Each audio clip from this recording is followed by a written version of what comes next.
try to have some notes. Hopefully there's enough light. Actually, let me just... There. That way all the lights in here are on. I have a couple different spots on me that are sore after my match with Wyatt. On the left.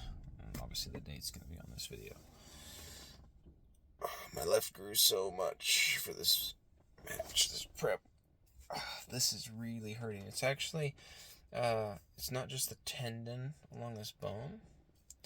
It's actually the flexors in the forearm here. So it's a muscle belly that's aching, as well as the supination drive tendons along the bone there. So that seems to be activated by squeezing somewhat, probably more accurately closing my hand or keeping my hand closed, because if it's more like that, because I lose my hand, I guess.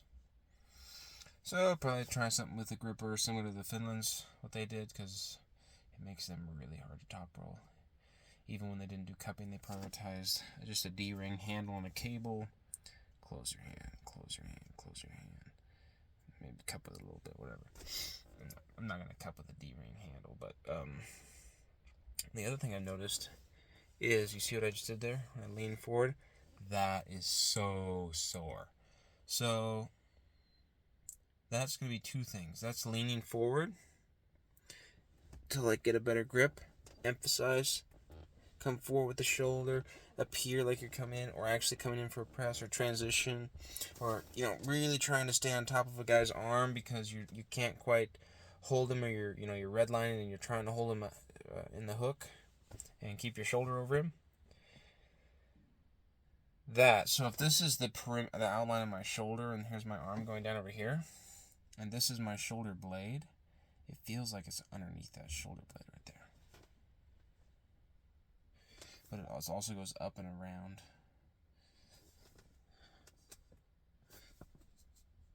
Yeah, so it's like a rhomboid.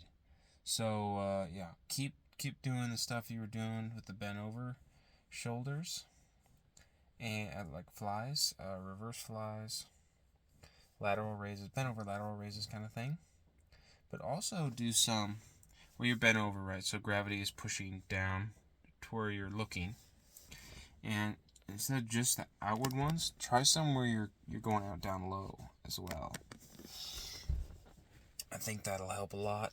And then try a couple different shrugs.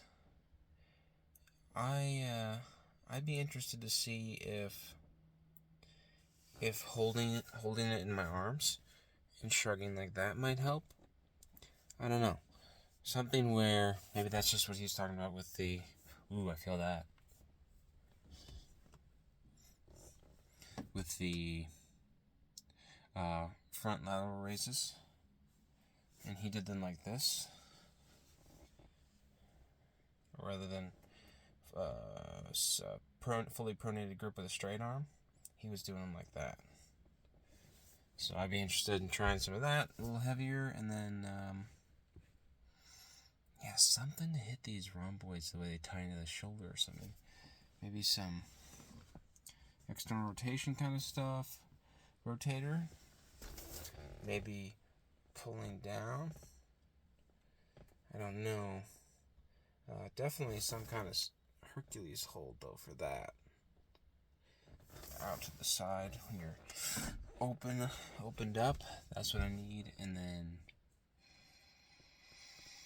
some kind of shrug. I think the shrugs I was doing was good, that's probably why I'm sore, because I wouldn't have been sore if I hadn't been hitting them. The last thing is, two things with my shoulder pain. That is shrugs, like I was doing, and maybe another variation if I could figure out one that feels like it applies. And then the second thing for the shoulder, I'm learning from the shoulder pain, is that slightly bent over, partial reps range, like that far open, like this. And I think probably move the elbow. We can try it. Obviously for this, I was doing 50 down here, move the elbow, 50 in here, because I wasn't sure which one more applied, and either way I wasn't really able to stand up in the match, because his shoulder stability was too great, basically. So, got to work on that, and then hopefully the bicep and everything will take off, so it'll become just a straight shot like Wyatt's healthy arms are, meaning literally from his thumbnail all the way up his forearm. There's a line that never breaks, that goes all the way up into his shoulder and goes down his back. That's where his pronation is coming from. And I'm like, how are you building that? So I'm gonna have to do something similar, because all the rise and pronation in the world are not gonna work when his body behind his arm in the strap, when his hand fails, beats my body when my hand beats his. So it's just, that strap makes a lot more full body, and he's much stronger than I am, so I'll just have to be specific. And then, just never drop those. So when I do some bodybuilding this fall, do not drop the shrugs, or the Hercules holds, or the lateral raises, or the reverse flies.